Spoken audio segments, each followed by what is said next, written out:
buhay mahiwagang tunay, may hirap mayroong ginhawa, maraming pagsubok araw-araw, ngunit kayang lampasan yan.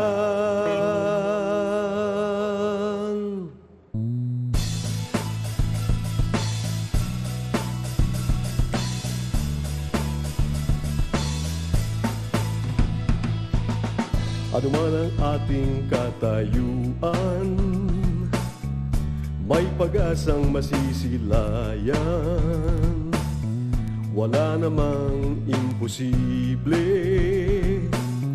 pangarap natin magyayari.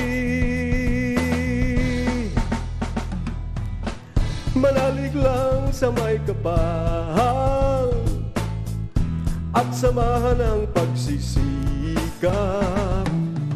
Sa masipag walang mahirap, patuloy lang tayong mangarap. Pinoy, asenso tayo. Pinoy, asenso tayo. Pinoy, asenso tayo. Asenso. Pinoy, asenso tayo. Pinoy, asenso tayo. Paniwala ka, asenso tayo. Asenso Pinoy.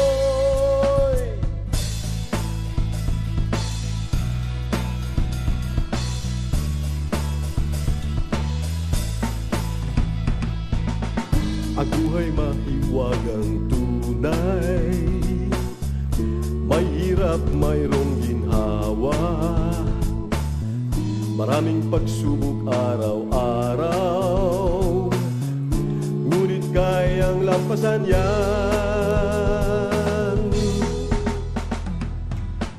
Ano man ang ating katayuan, may pag-asang masisilayan. Wala namang imposible, pangarap natin mangyayari.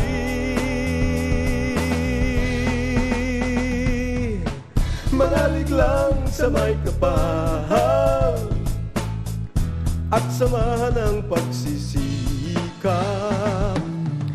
Panaginip at adhikain, sama-sama nating abutin. Pinoy, asenso tayo. Pinoy, asenso tayo. Pinoy, asenso tayo. Asenso. Pinoy, asenso tayo. Pinoy, asenso tayo. Maniwala ka, asenso tayo. Asenso Pinoy.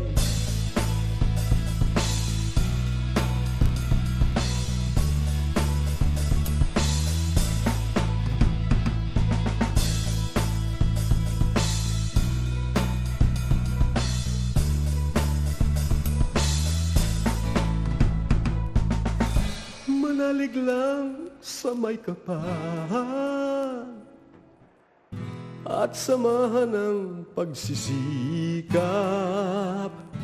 Tamang landas kapag tinungo, tiyak ang ating pag-asenso.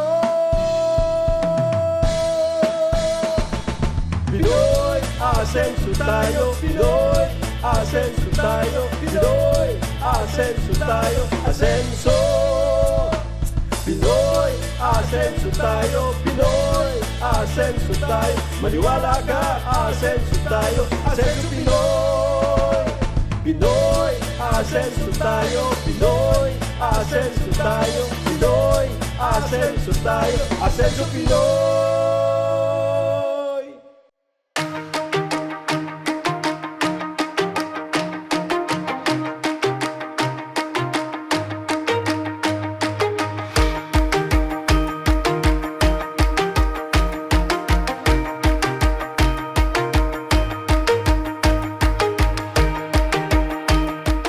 Salamat sa Diyos sa isang magandang araw. Narito ang ating programa maghahatid sa inyo ng inspirasyon, mag-aalok ng pag-asa, at naniniwalang sa pamamagitan ng sikap at tamang diskarte, maaari tayong umasenso sa buhay.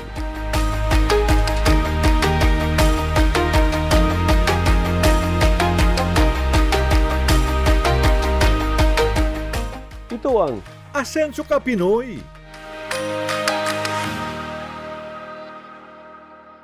Hello mga Kapinoy! Panibagong araw, panibagong food trip na naman tayo. Maulan man o maaraw, siguradong masarap at exciting ang hatid namin sa inyo ngayon. Nakapunta na ba kayo sa Binondo, ang OG Chinatown ng Manila? Guess what? Trending na naman ang mga kainan dito. From all-time classics to hidden gems, panalo sa lasa at presyo. Ang tanong, anong masarap na pagkain ang mabibili mo sa halagang 100 pesos? Tara mga Kapinoy, ikot, tikim at hanap ng best budget bites na swak sa bulsa at sulit sa sarap. Samahan nyo kami sa masarap na food adventure dito sa Binondo. Tuklasin natin ang food hacks, tipid tips at sulit finds na siguradong mapapa-hashtag Asenso sa sarap ka. Ako po si Ana Galanga Cardona, ito ang Asenso Ka Pinoy.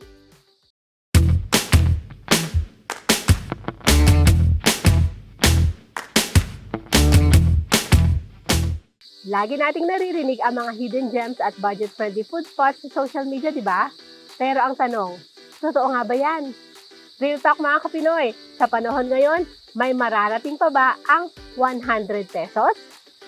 Challenge accepted! Sa halagang yan, pwede ka nang mamasyal, mabusog at ma-experience ang Filipino-Chinese culture all in one place, dito sa Binondo, Manila. Samahan nyo kami at libutin natin ang makulay, masarap at abot-kayang mundo ng Binondo. Mula sa street eats hanggang sa mga trending food stops, lahat pasok sa budget at panlasa. At syempre, hindi rin tayo magpapahuli. Titikman natin yan mga Kapinoy. Dapat nating alamin kung worth it ba talaga ang hype. Masarap ba to o trending lang? Tara na, let's find out! Asenso Ka Pinoy Style!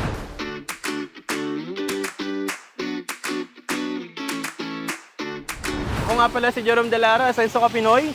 Kaya nandito tayo ngayon sa may Binondo para mag-food trip kung saan naabot ang 100 pesos natin. And medyo maulan mga Kapinoy pero hindi natin mapipigilan ang gutom natin at syempre ang excitement para kumain. Kaya tara!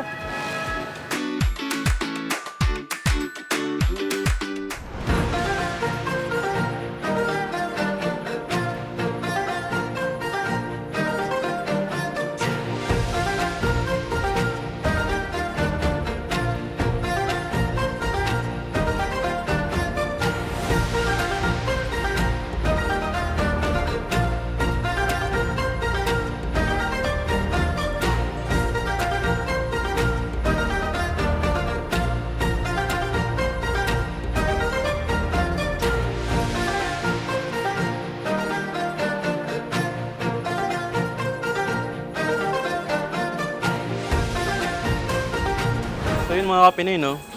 Maraming variety of hopya na in-offer ang bitin dito. So, ang una is hopyang ube.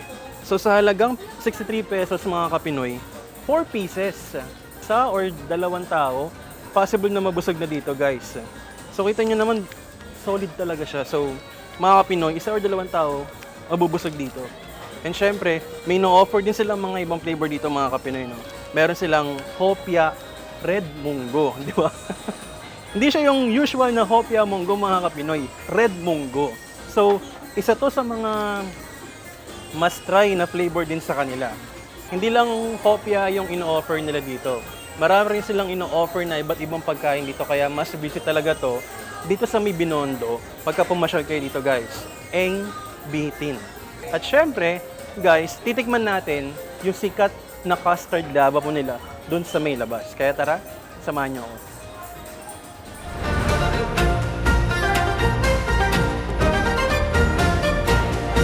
Guys, na-tempo tayo na wala masyadong pila dito. Pero ngayon guys, syempre, i-grab na natin yung opportunity para tikman yung isa sa mga trending nilang custard lava pao. So tara guys, tara, tikman natin.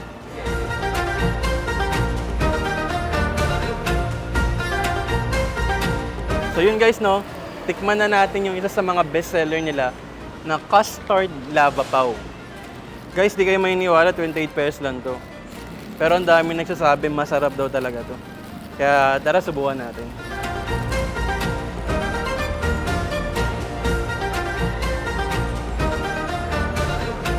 Marami pa tayong pupuntahan mga Kapinoy, kaya samahan nyo kami. Halagang 100 pesos lang. Mabubusog na kayo dito sa may Binondo.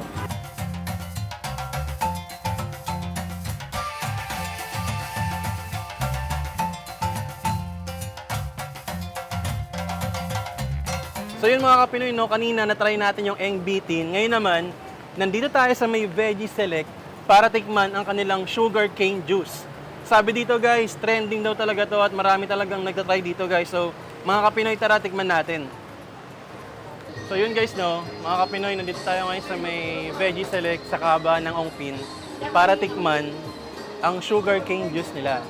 Bali-balita ako mga Kapinoy, talagang masarap daw to at natural sugar cane na walang halong preservatives guys. So tara, tikman natin. Sir, pagbilan nga po ako ng isa. Lagyan ko na sir ng straw. Yes po. Yun. Thank you sir. Thank you po. So yun mga Kapinoy, tara, tikman natin siya. Matagal ko nang gustong tikman to eh. Naintriga din talaga ako eh. Kaya tara, tikman natin. Woo! Sarap! Ang sarap. Wala nga siyang kahit anong halo, sir, no? Talagang pure ano siya. Sugarcane, guys. So, kung pupunta kayo dito, must visit din talaga tong Veggie Select mga Kapinoy para sa inyong pantawid uhaw.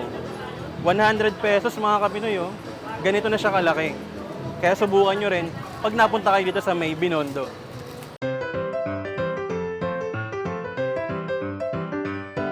So yun mga Kapinoy, no? Pagtapos natin bumili ng ating sugarcane, actually ubos na siya kasi masarap naman talaga. So ngayon, pupunta tayo sa may The Original Shanghai Fried Siopaw. So guys, marami daw talagang bumibili din dito. So pinipilahan din siya na tiyempo lang tayo na wala masyadong bumibili. Kaya syempre tara, bili na rin tayo.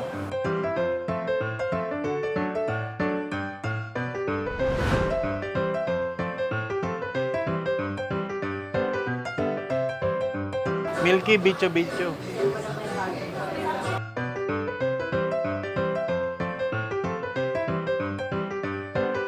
So yun mga Kapinoy, no, unahin natin tong Chinese bites na Bicho Bicho.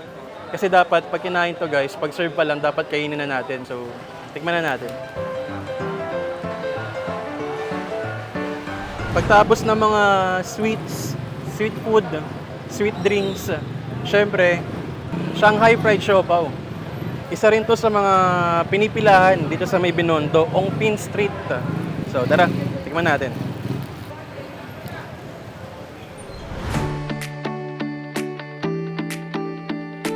So yun mga Kapinoy, tapos na tayo mag-food trip sa may Binondo and ito yung mga trending food stop na napuntahan natin. And syempre mga Kapinoy, grabe talaga. Napakasarap and talagang most recommended tong mga food stop na to pagka pumunta tayo sa may Binondo. Kaya ngayon, tara, balik tayo kay Direk para tikman ulit natin tong mga masarap na pagkain na to. So, punta tayo kay Direk.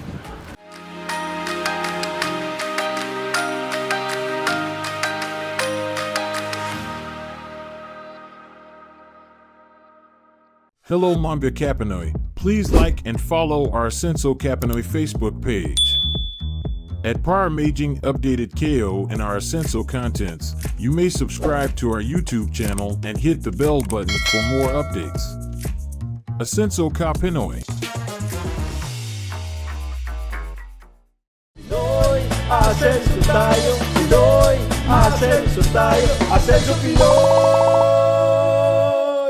From street food classics to trending bites, handa na ba kayong matakam mga Kapinoy? Tara Jerome, tikman na natin to. Tara na po.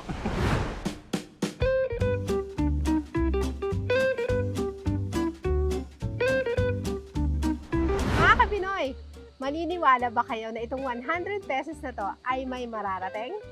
Totoo, Derek, may mararating talaga ang 100 pesos natin.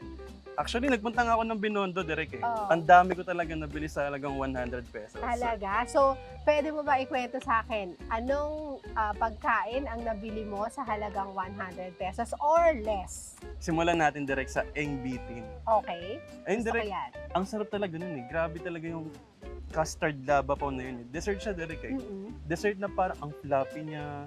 Tapos pagka binuksan mo siya, Derek, talagang overflowing yung feeling niya, Derek. So, parang lava ba ng vulkan na parang oozing siya na lumalabas kapag hinati mo yung custard lava pao.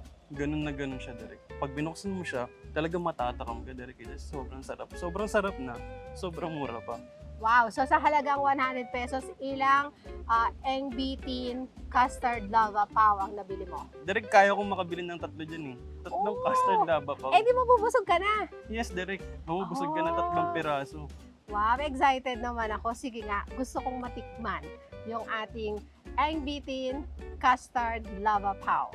Eto na mga kapinoy, yung sinasabi ni Jerome na Eng Bitin custard lava pao. Mukhang masarap nga, ang cute lang niya, pero this cost only how much? 28 pesos, Derek. Oo, 28 pesos. Kaya pala makakabili ka ng 3 piraso sa 100 pesos. Ngayon ay titikman na Ayan na. natin. Cheers! Cheers. Actually, Derek, natikman ko na to. Nagpunta ako ng Binondo eh. Talagang masasabi kong one of the best talaga sa Ongpin tong dessert na to. Mm. Ang harap. Tsaka ang lambot ng ano, yung Dough, Derek. dough niya, malambot siya. Tapos, hindi masyadong matamis yung custard. So, feeling ko, mauubos ko nga yung 3 piraso sa halagang 100 pesos. May sukli pa! Diba? Saka tama, Derek. Ang floppy talaga nyo. Hindi siya yung Diba? nakakapagod mo yan. Ayan na. Tsaka madali siyang huyain, madali siyang kainin. O, ayan mga kapinoy. O. Tsaka mas masarap to, best ano to, kainin pag medyo mainit siya mga kapinoy. Mga kapinoy, dahil tinikman natin, gusto nating bigyan ng ratings itong ating kinain na Eng Bitin custard lava pao. Ikaw, Jerome, ano ang ratings mo para dito? Derek, para sa akin, hindi na ito magaling. Parang obvious na nasarapan ka, di ba? So obvious, Derek, ang verdict ko dito is 2 thumbs up talaga. Yan. Ako din mga kapinoy, masarap talaga siya. Well, may kanya-kanya naman tayong panlasa, di ba? So, kami po, ako personally, nasarapan ako sa kanya kasi easy lang siyang kainin. Kumbaga parang small bites, parang pwede mo siyang dalhin na habang naglalakad ka sa Binondo o kaya habang pauwi ka, nasa jeep ka o nasa sasakyan ka, pwede mo siyang meriendahin o kainin kapag nagugutom ka na. So, masarap din siyang pangbaon sa eskwela. So, for me, this is 2 thumbs up. Asenso Coffee na.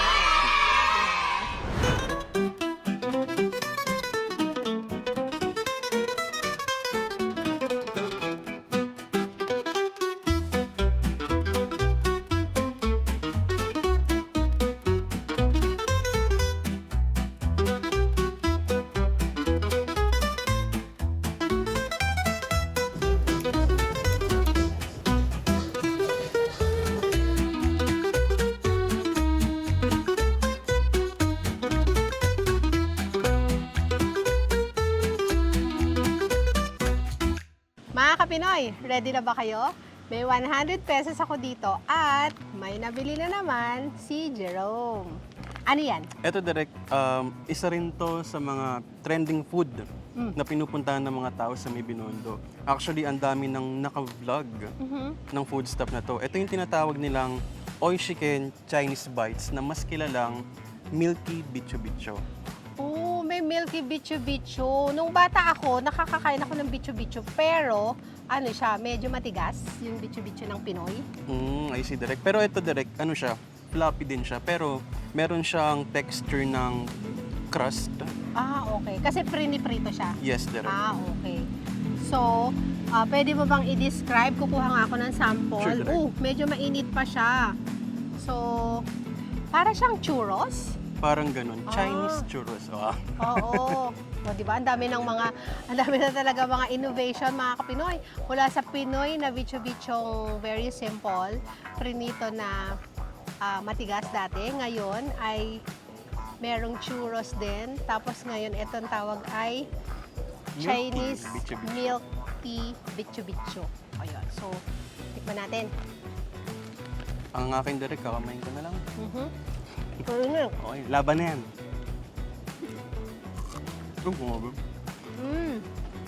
Ang crunchy, naririnig niyo ba? Yung aking at saka chewy. So, ang Derek, ang init. Kasi naman, hipan. Hipan, pwede namang hipan, di ba? Perfect din siya direct pang dessert. Pero yun nga- ako, pwede siyang on the go. Yes, direct. Yung tipong namamasyal ka sa Binondo, tapos may hawak-hawak kang ganyan. Tapos Habang makain naglalakad. ka. So parang ini-enjoy mo lang yung pamamasyal sa Binondo. Pero pwede mo rin naman po i-take out at iuwi. Pero di ba sabi mo, this is best to eat kapag Best siya kainin pag mainit. Kasi pag tumagal siya direct, sabi nga nila, kukunat na daw talaga. okay. Kaya pala masarap siya. By the way, mga Kapinoy, kaya siya milky, bicho-bicho, kasi may mga milk siya dito sa ibabaw. So parang, parang paano ba ginawa ito? Ang ginawa nila direct is, prinito nila yan. And then once na prito na, syempre i-rest muna nila direct para yung oil hindi ma-absorb ng milk. So ikakat nila yung direct. Pag-cut nila yan, i-coat na nila sa may magic gatas nila. Parang may something special sa gatas nila direct. Ang sarap nga nung gatas. Ang sarap eh. Tsaka hindi rin siya masyadong matamis. Para sa akin ha, mga Kapinoy. Hindi rin siya masyadong matamis, pero masarap. Alam mo, mag-e-enjoy mga chikiting dito. Especially bata direct. Huh? Ma-enjoy talaga nila. Sa mga may chikiting, sa may mga bagets na mamamasyal sa Binondo, for sure magugustuhan nila to kasi may milky taste. Ayan, ang sarap niya. Saka mga Kapinoy, sa kahabaan lang to ng ungpin ha. Nandun lang siya. So makikita nyo kagad pag maraming tao, yun na yun. Kasi tinatao talaga siya direct. Sa trending nga Sa siya. trending. Kaya nga natin pinuntahan kasi trending siya sa social media. At syempre, hindi naman magpapahuli ang Asenso Kapinoy. Kaya eto mga Kapinoy, tinitikman na natin. At magbibigay kami ni Jerome ng aming ratings. Siguro direct mauna na ako. Na-enjoy mo yung, yung Milky Bicho Bicho. So para sa Nag-enjoy akin, ako. para sa akin talagang must try to pag pumunta kayo ng Binondo guys. So para sa akin, 2 thumbs up. Ayan, 2 thumbs up sa mga Kapinoy. Yan. Ikaw naman ang kumain. Oo. Ako naman ang magbibigay ng ratings. Mga Kapinoy, sa halagang 100 pesos, nakabili tayo ng Awishikan Chinese Bites o tinatawag nilang Milky Bicho Bicho. Eto siya, di ba? Kanina nakita nyo, tinikman na namin. And you know what? How much is this? 70 pesos direct. 70 pesos sa halagang 100 pesos. May sukli ka pang 30. So mga Kapinoy, totoo nga na may mapupuntahan pa ang 100 pesos natin. Disclaimer lang mga Kapinoy, ang aming sinasabi ngayon na ratings ay base sa aming panlasa ni Jerome. So ako naman po, personally, nagustuhan ko siya kasi chewy. Kapag kinagat mo siya, tapos masarap yung milky niya dito sa ibabaw. Tapos parang babalik ka sa pagkabata, yung dati mong kinakain nung bata ka. So parang nakakatuwa siya. And mura. Kaya, para sa akin, ito ay 2 thumbs up. Pasado kay direct.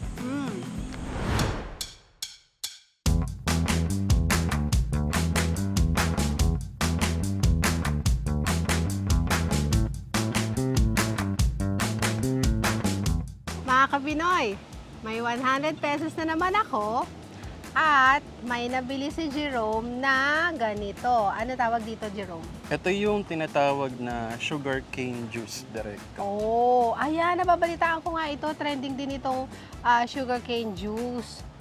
So mabibili siya direct sa Veggie Select, kahabaan lang din ng Ongpin Street. Ang dami na rin nagpunta dito direct, mga vlogger. Talagang must visit din tong sugarcane juice nila. Kasi direct, yung tubo kasi nila, galing pang Batangas. Oh, so at least natutulungan nila yung mga farmers Yes, natin, di ba? From Batangas, ng mga sugarcane farmers. So that's good. Saka ginagawa to direct sa mismong labas ng store nila. Doon talaga pinaprocess para makita ng tao kung paano nalalabas yung juices nung tubo. Alam mo ba, nung bata ako, fun fact lang nung bata po ako, pag may mga dumadaan na mga truck ng tubo, ang ginagawa po namin, humihila kami. Yung mga nasa babang part, hinihila namin, kaya nag-stop yung truck. Hihilahin namin yung mga tubo. Yung mga stick direct? Oo, yung mga stick na yun. Tapos yun, at least meron na kaming tubo. Tapos tawag namin doon yung parang, we eat it like, yung ngunguyain mo siya, ganun. Tapos ngunguyain mo, tapos makukuha mo yung juice. But this time, mga Kapinoy, nag-improve na. isang pasok lang dun sa isang machine, makaka-create na sila ng sugarcane juice na katulad nito. So, paano mo i-describe yung how they do it? Ang ginagawa nila direct is, hatiin muna yung tubo sa gitna. Pagkahati nila direct, ipapasok po nila sa may machine na mismo. Pagpasok sa machine direct, makikita mo talaga yung mga juices, naglalabasan siya, at makikita mong wala talagang halong kahit ano. Natural talaga siyang tubo direct. Okay, so no sugar added. So, ibig sabihin healthy, di ba? Actually, mga kapinoy, bakit nga ba natin lalagyan pa ng sugar? Sugar cane na nga ito, di ba? Galing sa sugar cane ang ating mga sugar o asukal. So, tikman na natin. Yes, direct. Okay.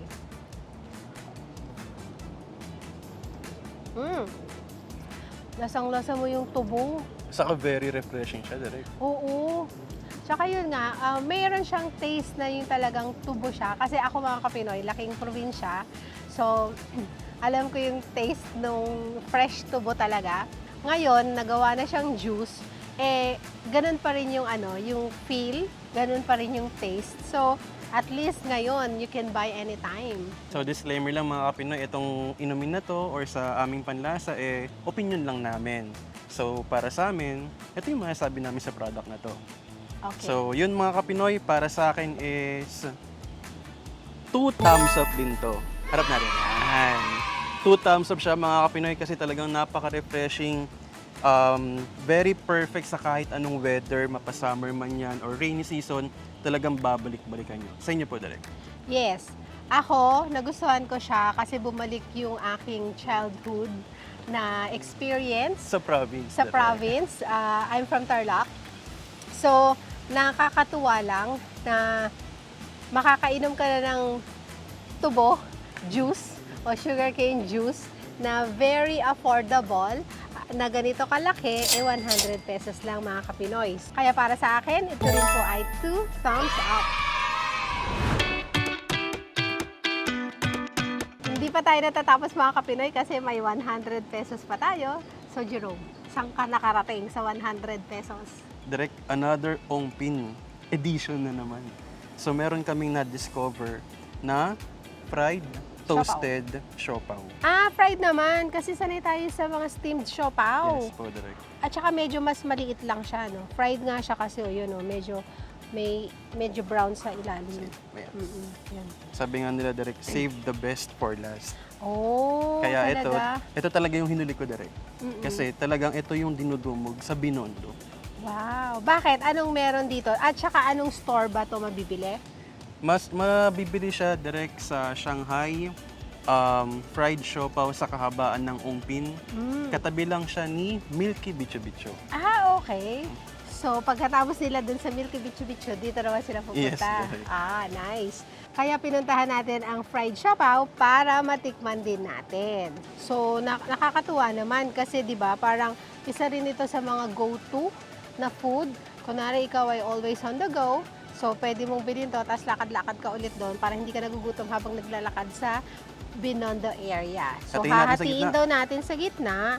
Ang dami niyang laman. Diba? Ito siya, mga kapinoy, Ano sa'yo? Same direct. Ano ba to? Bola-bola? Yes, bola-bola Ayun. po. So, bola-bola siya. So, parang ano siya, giniling na pork. Yes po. Tapos, ang lambot din nung dough. Diba? Tapos, ang puti. Yan. Yun ang siopaw talaga. Cheers. Cheers, direct. Ayun, nagmamadali ako.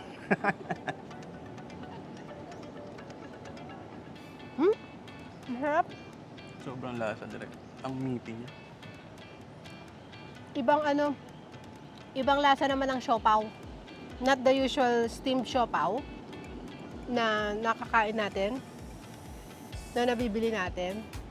Very refreshing yung kanyang lasa kasi ang daming nagbe-burst na flavors. Kasi direct kita natin, affordable siya, pero hindi tinipid sa lasa at sa Yes. laman. Oo.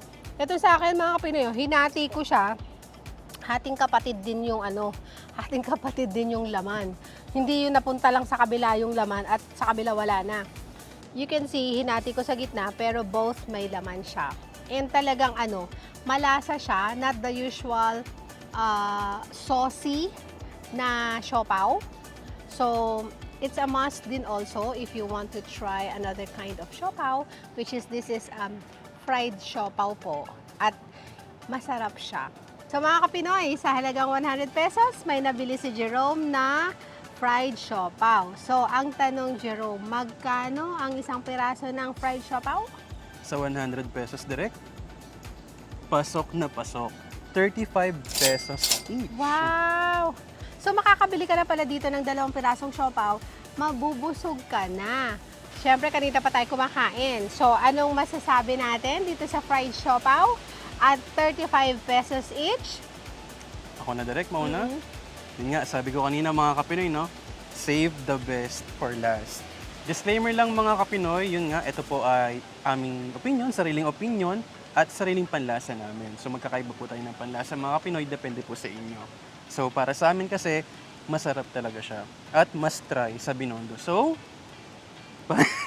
2 thumbs up, 2 thumbs up. Okay, 2 thumbs up po sa akin mga kapinoy. And sa inyo po direct? Ayan. So, dahil yung kalahati na ubos ko na, kaninang tinitikman natin, actually, parang hindi na nga aabot dito sa part na to kanina, pero pinigilan ko yung sarili ko because I want to show you na ito pong fried siopaw para sa akin ay 2 thumbs up. Ganun siya kasarap mga kapinoy. Yes. O ngayon, pwede ko na siyang kainin. Yes, direct. Pwede na siyang ubusin.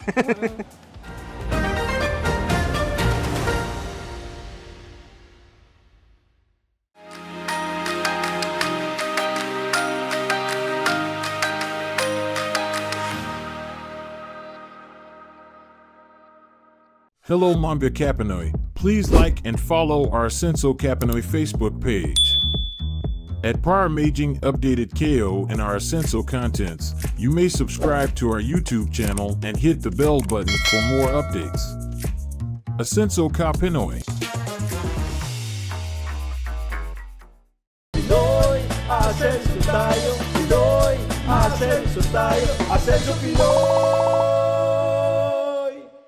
Sobrang sulit sa Binondo mga kapinoy. Ikaw, Jerome, ano yung experience mo? Grabe direct, kahit umuulan, halagang 100 pesos, nakapasyal ka na, nabusog ka pa. O, di ba mga kapinoy, kung ako sa inyo, isama nyo na to sa next food trip stop nyo. Hindi lang masarap, swak na swak pa sa budget. At hindi lang yan ha, tourist spot din ang OG Chinatown ng Metro Manila. Kaya food trip na, lakwatsa pa, sulit na sulit mga kapinoy. By the way, don't forget to subscribe to our YouTube channel para lagi kayong updated sa mga next food adventures namin. Siyempre, follow us on all our social media platforms, Asenso Kapinoy sa Facebook, YouTube at TikTok para sama-sama tayong kumain, tumawa at mag-explore. At syempre, comment down below kung saan nyo kami gustong mag-food trip next. Pwedeng bagong lugar o trending street food spots around Metro Manila na dapat naming tikman.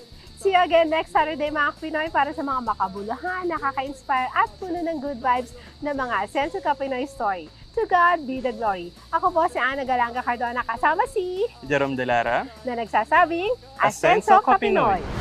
Naway naibigan niyo ang ating programa sa araw na ito. At sana'y may napulot kayong aral na inyong magagamit tungo sa inyong pag-asenso.